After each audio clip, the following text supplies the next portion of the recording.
So hi everyone, welcome back to my channel and for today I will be talking about culture and communication जो कि आपका exam है मेरे लिए 13 मार्च को. सो let's begin with this video now. And अगर आपका एग्जाम कभी बाद में भी हो तो भी आप ये वीडियो देख सकते हो बिकॉज इसमें मैं आपको important question answers and explain करने वाली हूँ पूरा जो आपकी एक्सप्लेनेशन है फॉर द 3 यूनिट्स जो कि आपकी यूनिट 1, यूनिट 2 और यूनिट 3 जो कि आपके सिलेबस में है. सो let's begin with the video now. Also आपको इसमें डायरेक्ट क्वेश्चन आंसर्स तो नहीं मिलेंगे बट येस जैसे आपसे पूछा इसके पेपर में हु इज वासुदेव कुटुंबकम एंड उनकी कुछ टीचिंग्स वगैरह के बारे में, उनके कुछ कॉन्सेप्ट्स के बारे में आपको बताना है. सो इस टाइप के क्वेश्चंस आपके पेपर में बन सकते हैं. That is why I am teaching you all the important topics, ताकि अगर आपके पेपर में किसी भी टॉपिक से रिलेटेड कोई भी क्वेश्चन है तो आप उस टॉपिक को जो एक्सप्लेन कर सकते हो. So let's begin with the video now. And video का like target is of 100 likes, तो वीडियो को लाइक जरूर कर देना. First unit you have is unit 1 that is ethical values from Indian cultural heritage. तो हमारा जो कल्चर एंड कम्युनिकेशन में पहली यूनिट है जो कि एथिकल वैल्यूज के ऊपर ऑफ इंडियन कल्चर, जो कि इंडियन कल्चर और हेरिटेज के ऊपर है. सो सबसे पहले हम देखें तो हमारा जो मेन है दैट इज टॉपिक वासुदेवाय कुटुंबकम. तो अगर आपको पता हो तो वासुदेवाय कुटुंबकम जो है ये एक संस्कृत फ्रेज है जिसका मतलब क्या होता है कि जो वर्ल्ड है वो एक फैमिली है. मतलब जो हमारा पूरा देश है या पूरी हमारी कंट्री जो एक फैमिली है एंड सब जो है वो एक साथ रहते हैं, सब एक दूसरे के लिए बहुत ज्यादा लाइक केयर है, मतलब उनके उनके मन में केयर है एंड ये सब चीजें. और ये एम्फेसाइज करता है आइडिया को कि जो ऑल ह्यूमंस है वो एक लार्जर फैमिली की पार्ट है. ऐसा नहीं है कि मतलब ये कि हाँ ये मैं एक फैमिली में हूँ वो एक फैमिली में, ऐसा नहीं है. बट जो पूरी ऑल लाइक पूरा वर्ल्ड है, पूरी जो कंट्री है वो पूरी एक फैमिली है, ये एक लार्जर फैमिली है. That there should be no boundaries and और बैरियर्स बिटवीन देम. चाहे फिर वो छोटा हो, अमीर हो, गरीब हो या रिलीजन कोई भी हो, उसमें कोई भी डिफरेंसेस वगैरह नहीं होनी चाहिए, कोई भी बाउंड्रीज या बैरियर्स नहीं होने चाहिए. और जो कॉन्सेप्ट है वासुदेवाय कुटुंबकम का, ये डीपली रूटेड है in the Indian culture and इसको देखा जाता है as a guiding principle for creating a more peaceful and harmonious world. Next you have is the united we stand. So united we stand जो एक phrase है जो कि एम्फेसाइज करता है इंपॉर्टेंस कि हमारे को जो है एक साथ वर्क करना चाहिए एंड हमारे को हमेशा एक साथ खड़े रहना चाहिए in the face of the adversity. जब भी मतलब कोई भी चीज बुरी हो तब ये जो प्रिंसिपल है ये एसेंशियल है for building strong community and society and इसको देखा जाता है as a fundamental value in Indian culture. Next you have is divide we fall. So divided we fall. So divided we fall जो ये phrase है जो कि वॉर्न करता है हमारे को against the danger of disunity और एंड डिवीजन. मतलब कि अगर हम एक अलग अलग हो जाएंगे तो इसका क्या प्रभाव पड़ेगा, इसका क्या नुकसान होगा, वो हमारे को बताता है. डिवाइडेड वी फॉल, अगर हम अलग अलग हुए तो हम गिर जाएंगे या फिर फॉल कर जाएंगे. सो एम्फेसाइज करता है कि जो पीपल है लाइक जो लोग हैं उनको लाइक अगर वो डिवाइड हो जाएंगे और वो जो है एक साथ जो है फिर वो वर्क नहीं कर पाएंगे and they are vulnerable to failure. मतलब वो मोस्टली फेल वगैरह को जो है उनको देखना पड़ेगा, फेलियर वगैरह को और डिफीट को देखना पड़ेगा. और जो प्रिंसिपल है ये बहुत इंपॉर्टेंट वैल्यू है इन इंडियन कल्चर वेयर जो यूनिटी एंड कॉपरेशन है उसको देखा जाता है as a key to success. Next you have is Ek Bharat. तो जो कॉन्सेप्ट है एक भारत का इसको हम कहते हैं वन इंडिया. तो वन इंडिया का जो कॉन्सेप्ट है ये एम्फेसाइज करते हैं importance of national unity and integration. और ये एनकरेज करते हैं पीपल को कि वो एम्ब्रेस करे their diversity of India's many different cultures, languages and traditions while also recognizing the communities that bind with them together as a one nation. तो like ये हमारे को बताता है कि जो नेशनल है लाइक इंडिया जो है वो पूरा एक है और ये इंकरेज करता है कि डिफरेंट डाइवर्सिटी को जो कि इंडिया में प्रेजेंट है, डिफरेंट कल्चर्स को, लैंग्वेजेस को, ट्रेडिशंस को एंड कोई भी डिफरेंसेस नहीं है. देन यू हैव द श्रेष्ठ भारत. ये बात याद रखना कि एक भारत और श्रेष्ठ भारत में पेपर में डिफरेंस आ सकता है, तो ये आपको याद रखना है. दैट इज कि जो टर्म श्रेष्ठ भारत है इसका मीनिंग होता है ग्रेट इंडिया और एक भारत का मतलब होता है वन इंडिया. सो श्रेष्ठ भारत मतलब कि ग्रेट इंडिया जो है वो रेफर करता है idea of India as a great nation जिसमें रिच कल्चरल हेरिटेज है एंड एक ब्राइट फ्यूचर है. और ये एनकरेज करता है लोगों को कि वो वर्क करें towards the building better India and like one that is prosperous, peaceful and inclusive for all. और जो प्रिंसिपल है is seen as a source of inspiration and motivation for people across India. So next you have is, मैंने आपको पहले बता दिया इसमें important question that is difference between Ek Bharat and Shreshtha Bharat. Then you have is कि डिवाइड का मतलब मीनिंग क्या हो सकता है और डिवाइड जो है इंडिया में ये पूरे वर्ल्ड पे क्या असर करेगा, ये क्वेश्चन आ सकता है आप पे. एंड वासुदेवाय कुटुंबकम ये आपका एक इंपॉर्टेंट क्वेश्चन है मेनली फॉर सोल स्टूडेंट्स. वासुदेवाय कुटुंबकम बहुत इंपॉर्टेंट क्वेश्चन होने वाला है. Next you have is unit 2 that is developing life skills. So developing life skills में आपको पहला है एम्पैथी. सो लाइफ स्किल्स क्या होती है कि जो कि आपको अपनी लाइफ में जो है याद रखनी चाहिए और इनको आपको फॉलो अप करना चाहिए. First you have is empathy. Empathy होता है एक एबिलिटी कि जिससे आप अंडरस्टैंड कर सको लोगों को, फीलिंग्स को, और लोगों से अपनी फीलिंग्स को शेयर कर सको। ये एक इंपॉर्टेंट लाइफ स्किल है जो कि अलाउ करते हैं लोगों की कि वो एक दूसरे के साथ कनेक्ट करें, बिल्ड करें रिलेशनशिप और डेवलप करें एक sense of compassion and understanding. और ये बहुत ज़्यादा इंपॉर्टेंट है कि अगर आप एम्पैथेटिक होगे तो वो आपको हेल्प करेगा to navigate complex social situations, कि अगर आपके पास कोई डिफिकल्ट सिचुएशन भी होगी और अगर आप एम्पैथेटिक होगे तो भी आप इजीली जो है उससे डील कर पाओगे एंड आप जो इजीली दूसरों के साथ कम्युनिकेट कर पाओगे इफेक्टिवली, वाइल आप ऑल्सो प्रमोट करोगे एक more harmonious and inclusive society. Then ये होता है अडेप्टेबिलिटी। सो अडेप्टेबिलिटी जो है ये एक एबिलिटी है जो कि एडजस्ट करती है to new situations and changing circumstances. ये जो एक एसेंशियल लाइफ स्किल है जो कि अनेबल करती है आपको कि आप कोप अप कर सको with the uncertainty and overcome challenges, कि मतलब लाइफ में जो भी चैलेंज है आप उसके साथ जो है कोप अप कर सको।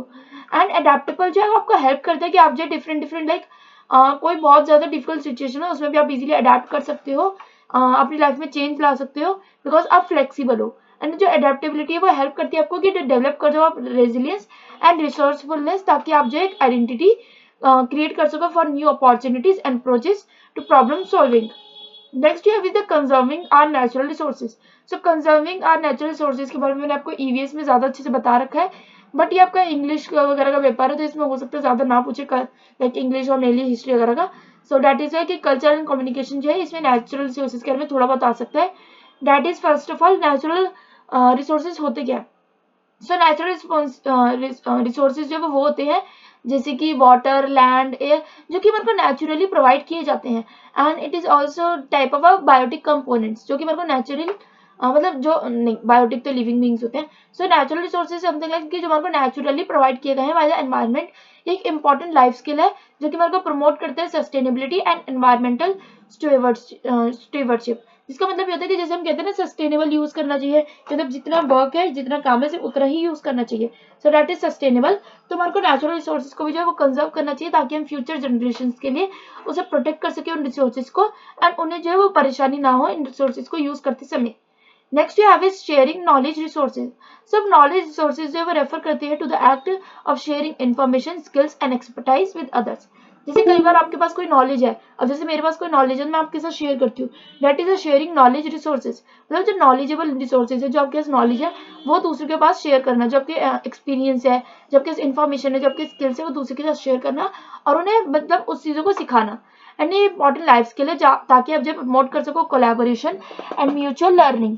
शेयरिंग नॉलेज जो है वो रिसोर्स वो हेल्प करता है आपको कि आप एक स्ट्रॉन्गर कम्युनिटी बिल्ड कर सको एंड डेवलप करो new ideas and innovation and create कर सको एक मोर equitable and inclusive society. And ये हेल्प करता है आपको कि आप स्प्रेड कर सको knowledge and expertise more widely, benefiting a larger number of people. Next पे आ जाते हैं that is unit 3, that is effective communication in everyday life. So effective communication everyday life में जो है मैंने sir communication in everyday life के ऊपर भी 3 to 4 वीडियोस बना रखी है, उन्हें आप जरूर देख लेना। आई विल ट्राई कि मैं उसका लिंक डिस्क्रिप्शन में दे दूं, बट अगर आपको ना मिला मुझे कमेंट से बता देना कि कम्युनिकेशन इन एवरीडे लाइफ के ऊपर 4 वीडियोस का लिंक दे दो या फिर वीडियोस का लिंक दे दो। I will provide you the link of the videos. So now here is the effective communication in everyday life. So effective communication everyday life के लिए क्या क्या इंपॉर्टेंट चीजें होती है। First is empathetic listening. हमेशा कहते हैं ना कि पहले बोलने से पहले सुनना सीखो। एम्पैथेटिक लिसनिंग, तो आपको अच्छे से सुनना चाहिए लोगों को, क्योंकि जो लिसनिंग होती है एक्ट होता है कि जिसमें आप एक्टिवली जो है लिसन करते हो, लोगों को सुनते हो और उनके इंटेंशंस के बारे में समझते हो, उनके पर्सपेक्टिव को समझते हो, उनकी फीलिंग्स को समझते हो। एंड ये इन्वॉल्व करता है one's own biases and assumptions and focus on the speaker's word, tone and body language. तो ये नहीं होता कि लिसनिंग का मतलब सिर्फ ये हो कि सुनने जा रहे हो, उसके स्पीकर के वर्ड को समझना, बॉडी लैंग्वेज को समझना, टोन को। अगर एक फिजिकल लाइक अगर आप एक साथ आपस में लाइक सामने टू फेस बात कर रहे हो तब उसकी बॉडी लैंग्वेज भी देख सकते हो, बट अगर आप कॉल वगैरह पे डिजिटली लाइक मीडिया वगैरह पे बात कर रहे हो तब एक दूसरे की बॉडी लैंग्वेज नहीं देख सकते हो। एम्पैथेटिक लिसनिंग जो है वो इन्वॉल्व करता है एक्नॉलेजिंग द स्पीकर्स इमोशंस, मतलब जो बोल रहे हैं उसके इमोशंस को एक जिसे कहते हैं ना एक्नॉलेज करना या फिर उसको इम्पोर्टेंस देना, and showing empathy towards them. और ये इस टाइप की जो लिसनिंग है वो इंपॉर्टेंट होती है in building strong relationship, resolving conflicts and improving communication. Then here is the considerate speaking. So considerate speaking क्या होता है। सो जो कंसिडरेट स्पीकिंग है वो इन्वॉल्व करता है being mindful and of the impact of one's word on the listener. मतलब जो कंसिडरेट स्पीकिंग होता है कि जैसे हम कहते हैं ना कि आपको एक अच्छी तरीके से स्पीकिंग करनी चाहिए, आपको कोई ऑफेंसिव नहीं होने चाहिए, आपके वर्ड्स हार्टफुल नहीं होने चाहिए, और आपको वर्ड्स जो वो क्लियरली बोलने हैं, कंसाइजली बोलने हैं, और वर्ड्स की जो चूज करते हैं मतलब कौन सा वर्ड किसके लिए बोलना चाहिए वो आपको बहुत अच्छे से करना है। कंसिडरेट स्पीकिंग जो वो इन्वॉल्व करती है aware of non verbal communication such as tone and voice body language. और ये इस टाइप की जो स्पीकिंग होती है वो बहुत इंपॉर्टेंट होती है, जिससे आप बिल्ड कर सको ट्रस्ट एंड रिस्पेक्ट, रिजॉल्व कर सको कॉन्फ्लिक्ट एंड प्रमोट कर सको effective communication. Next you have is the analytical reading. So analytical reading जो है ये एक रीडिंग है of text with a critical eye. मतलब कि हम जैसे कोई भी टेक्स्ट रीड करते हैं, जिसमें अभी आपके सामने रीड कर रही हूँ टेक्स्ट, तो इसमें आपको क्रिटिकली रीड कर रही हूँ, दैट इज कि मैं आपको एक्सप्लेन कर रही हूँ, उसे एनालाइज कर रही हूँ, then I give you my own examples, तो that is a critical I say read करना। से एक्टिवली एंगेज रहना to the material and analyse करना उसको, मीनिंग उसका और सिग्निफिकेंस। ये इन्वॉल्व करता है identifying the main arguments and ideas presented in the text, और ये इवेल्युएट करता है एविडेंस एंड सोर्सेज को जो कि यूज किए जाते हैं ताकि हम सपोर्ट कर सके आर्ग्यूमेंट्स को, और इसे कंसीडर किया जाता है as alternative view point of counter arguments. जो एनालिटिकल रीडिंग है ये बहुत ज़्यादा इंपॉर्टेंट है ताकि आप डेवलप कर सको critical thinking skills, deepening understanding of complex issues and making informed decisions based on the evidence. Next you have the informed writing, और ये आपका लास्ट टॉपिक है, that is the informed writing. Informed writing का मतलब होता है कि आपको रिलायबल सोर्स यूज करना, एक्यूरेट इन्फॉर्मेशन को यूज करना ताकि आप अपना कंटेंट लिख सको clearly, concisely and well supported, मतलब लोगों को जो है उससे वो सपोर्ट भी कर पाए या रिलेट भी कर पाए। ऑल्सो इसमें प्लेगैरिज्म नहीं होना चाहिए, बहुत इंपॉर्टेंट होता है इन्फॉर्म्ड राइटिंग में कि आप कहीं गूगल से कॉपी पेस्ट नहीं कर रहे हो, दैट इज अ प्लेगैरिज्म कि अगर आप गूगल से कॉपी पेस्ट कर रहे हो, तो इसलिए आपको वो भी देखना होता है कि आप जो प्लेगैरिज्म ना कर रहे हो। It means taking the time to research, कि आपको पहले रिसर्च करनी होती है, फैक्ट्स के बारे में जानना होता है, उसको चेक करना होता है कि क्या वो फैक्ट्स पक्का सही है, देन आपको जो हर चीज चेक करनी होती है बिफोर राइटिंग, एंड उसको क्रेडिबल सोर्सेज वगैरह देखने पड़ते हैं, एंड देन यू हैव इसकी साइटिंग करनी होती है रिसोर्सेज की अप्रोप्रिएटली। और जो इन्फॉर्म्ड राइटिंग होती है वो ऑल्सो इन्वॉल्व करती है tailoring the writing to the intended audience and purpose, use करना एक appropriate language and tone, and structuring the content in the logical and coherent way. और ये दिस टाइप ऑफ राइटिंग जो है ये इंपॉर्टेंट होती है इन कम्युनिकेटिंग इफेक्टिवली, बिल्ड करने के लिए क्रेडिबिलिटी एंड मेक करने के लिए एक persuasive argument based on the evidence. And with this I will end this video here only. Video को लाइक कर देना, चैनल को सब्सक्राइब कर देना, एंड इसका अगर सेकंड पार्ट चाहिए so do let me know in the comments, but I will not be able to, because मुझे लगता नहीं मैं ज़्यादा प्रोवाइड कर पाऊंगी, बट यस अगर आपको चाहिए तो कमेंट्स में मुझे बता देना। अगर मेरे पास टाइम होगा so I will try to make the video and provide you before your exam. So with this I will end this video here only. Video का like target is of 100 likes. Also अगर आपको second part चाहिए तो 100 likes पूरे करने ही पड़ेंगे तभी आपको सेकंड वीडियो मिलेगी। So stay safe, stay positive, all the best for your exams, and thanks for watching. Bye bye.